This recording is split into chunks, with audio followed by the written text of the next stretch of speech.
ఆటోలతో మోతాదుకు మించి ప్రయాణికులను తీసుకువెళ్లి ప్రమాదాలు జరిగే అవకాశం ఉందని, మోతాదుకు మించి ప్రయాణికులను తీసుకువెళ్తే వారిపై కఠిన చర్యలు తీసుకోవడం జరుగుతుందని ఎస్ఐ నారాయణగౌడ్ తెలిపారు. చిన్నశంకరంపేట మండల కేంద్రంలోని స్థానిక రైతు వేదికలో ప్రజాపాలన ప్రగతి ప్రణాళిక 99 రోజుల కార్యక్రమంలో భాగంగా ఆటో డ్రైవర్లకు రోడ్డు ప్రమాదాల నివారణపై ఎస్ఐ నారాయణగౌడ్ ఆధ్వర్యంలో అవగాహన సదస్సు నిర్వహించారు. రోడ్డు ప్రమాదాల నివారణపై ఆటో డ్రైవర్లచే ప్రతిజ్ఞ చేయించారు. ఈ కార్యక్రమానికి assistant motor vehicle inspector Srinivasarao, doctor Sai Sindhu హాజరయ్యారు. ఈ సందర్భంగా వారు మాట్లాడుతూ రోడ్డు ప్రమాదాలు సంభవిస్తే వెంటనే బాధితులను ఆసుపత్రికి తరలించాలని, రోడ్డు ప్రమాదాల్లో గాయపడ్డ వారిని అలాగే వదిలి వెళ్లకుండా మానవతా దృక్పథంతో వారిని ఆసుపత్రికి తరలిస్తే వారి ప్రాణాలు కాపాడినట్లు అవుతుందన్నారు. ఆటోలలో పరిమితికి మించి ప్రయాణికులను తీసుకువెళ్తే వారిపై చర్యలు తప్పవన్నారు. ద్విచక్ర వాహనదారులు హెల్మెట్ ధరిస్తే రోడ్డు ప్రమాదం సంభవించినప్పుడు తలకు గాయాలు కాకుండా రక్షణగా ఉంటుందని, తలకు తీవ్ర గాయాలు జరిగితేనే మనిషి ప్రాణాలకు ప్రమాదం ఉంటుందని తప్పనిసరి హెల్మెట్ ధరించాలని వారు తెలిపారు. వాహనాలకు తప్పనిసరి ఇన్సూరెన్స్ చేయించుకోవాలని, ప్రతి వ్యక్తి తప్పకుండా డ్రైవింగ్ లైసెన్స్ కలిగి ఉండాలని, వాహనాలకు ఇన్సూరెన్స్ లేకపోతే ప్రమాదాలు జరిగినప్పుడే ప్రమాదానికి గురైన వ్యక్తికి ఎలాంటి లాభాలు కలగవని తప్పనిసరి ఇన్సూరెన్స్ చేయించుకోవాలన్నారు. ఈ కార్యక్రమంలో assistant motor vehicle inspector Srinivasarao, Chinnashankarampet SI Narayanagoud, ప్రభుత్వ వైద్యాధికారి డాక్టర్ సాయి సింధు తదితరులు పాల్గొన్నారు. మనం కూడా వెహికల్ ముఖ్యంగా మీ ఆటోకు సంబంధించి వెహికల్ యాక్ట్ ని ఖచ్చితంగా ఉంచుకునే ప్రయత్నం చేయాలి. ఎవరికైనా ఈ ఆర్సీ లైసెన్స్, ఇన్సూరెన్స్ అనేది చాలా ఇంపార్టెంట్.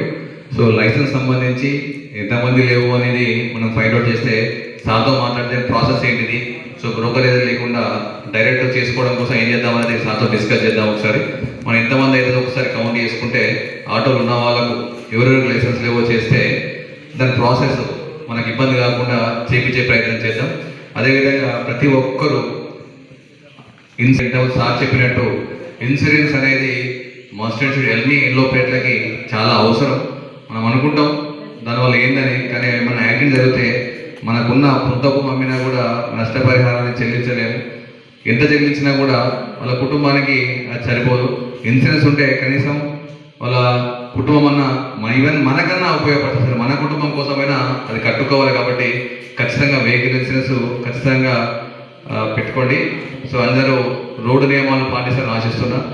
యాక్సిడెంట్లు జరగకుండా జాగ్రత్త పడతారని ఆశిస్తున్నా. అదేవిధంగా ఎక్కడైనా రోడ్డు పైన చేతగాలు కనబడితే గోల్డ్ లెవెల్ని గుర్తు చేసుకొని వారిని హాస్పిటల్ షిఫ్ట్ చేస్తారని ఆశిస్తూ ఈ సమావేశాన్ని ముగిస్తున్నా. రోజుల ప్రజాపాలన ప్రగతి ప్రణాళిక భాగంగా ఈ వారము రోడ్ సేఫ్టీ గురించి అవగాహన కల్పించడం జరుగుతుంది. అందులో ఇప్పటివరకు ఇద్దరు సర్స్ మనకి నాకు తెలిసి ట్రాఫిక్ రూల్స్ గురించి చెప్పుకుంటారు, అట్లా డ్రైవింగ్ స్కిల్స్, డ్రైవింగ్ రూల్స్ గురించి కూడా చెప్పుకుంటారు. ఇవన్నీ పాటిస్తే మోస్ట్లీ యాక్సిడెంట్ జరగదు. ఒకవేళ ఇవన్నీ పాటించినా కూడా యాక్సిడెంట్ జరిగితే దాని తర్వాత మనం ఏం చేయాలో దాని గురించి నేను ఇప్పుడు చెప్తున్నాను మీకు. ఇప్పుడు రోడ్ ట్రాఫిక్ యాక్సిడెంట్స్ అనేవి చాలా అవుతున్నాయి. మెయిన్గా హైవేస్ పైన, మెయిన్గా బైక్స్కి, ఆటోస్కి, కార్స్కి, చిన్న చిన్న వెహికల్స్కి ఎక్కువ యాక్సిడెంట్ జరగడం జరుగుతుంది. మనం ఎంత ప్రికాషన్స్ హెల్మెట్ పెట్టుకొని వెళ్ళినా, అంటే సార్ చెప్పినట్టు ఆటో రూల్స్ అన్నీ ఫాలో అయ్యి వెళ్ళినా మన ముందు వాళ్ళు, మన పక్కన డ్రైవ్ చేసే వాళ్ళు ఎలా ఉంటారో మనకు తెలియదు. కాబట్టి దానివల్ల కూడా యాక్సిడెంట్ జరగడం జరుగుతుంది. యాక్సిడెంట్ జరిగిన తర్వాత ఒక మనిషి ప్రాణాన్ని ఎలా బతికించాలి, ఎన్ని గంటల లోపు తీసుకెళ్తే ఆ మనిషి అనే అతను ఎక్కువ బతికే ఛాన్స్ ఉంటుంది. దీన్ని గోల్డెన్ అవర్ అంటారు. అయితే యాక్సిడెంట్ జరిగిన తర్వాత ఇప్పుడు చాలామంది యాక్సిడెంట్స్ రోడ్ పైన జరుగుతాయి. చాలామంది చూసి వదిలేసి వెళ్ళిపోతూ ఉంటారు. ఎందుకు అంటే మెయిన్గా ఇదంతా మనకు ఎందుకు, మళ్ళీ ఇది యాక్సిడెంట్ వల్ల మనం హాస్పిటల్ తీసుకెళ్తే పోలీస్ కేసులలో ఇన్వాల్వ్ అవ్వాల్సి వస్తుంది, లేకుంటే హాస్పిటల్లో డబ్బులు కట్టాల్సి వస్తుంది, ఇవన్నీ అని అనుకుంటారు బేసికల్గా. లేకుంటే మీకు టైం ఉండదు, మేము తొందరగా వెళ్ళిపోవాలి ఇంటికి, ఇవన్నీ అనుకుంటారు. కానీ ఇప్పుడు గవర్నమెంట్, సెంట్రల్ గవర్నమెంట్ గుడ్ సమర్టియల్ లా అనేది ఒక లా. ఆ లా ఏంటంటే ఇప్పుడు రోడ్ పైన ఎవరికైనా యాక్సిడెంట్ అయితే వాళ్ళకి మనం హాస్పిటల్ తీసుకెళ్తే మన డీటెయిల్స్ కూడా, మనం బిల్లింగ్ ఉంటే మన డీటెయిల్స్ చెప్పొచ్చు. మన పైన ఏ కేసు నమోదు కాదు, అలాగే మన డీటెయిల్స్ కూడా అవసరం లేదు, చెప్పడం అవసరం లేదు, మన బిల్లింగ్ లేదు అంటే చెప్పకుండా కూడా ఉండొచ్చు. కెపాసిటీ ఎంత అనేది డిసైడ్ చేసి ఆ వెహికల్ తయారు చేస్తారు.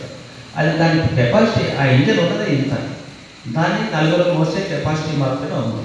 ఇప్పుడు మీరు నీ కెపాసిటీ అలాగలా ఉంటుంది.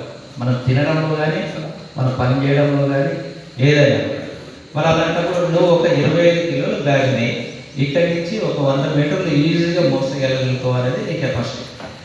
నేను ఇంకొక 5 కిలోలు ఎక్కువ ఇచ్చాను అనుకోలేదు, ఓన్లీ 5 kg.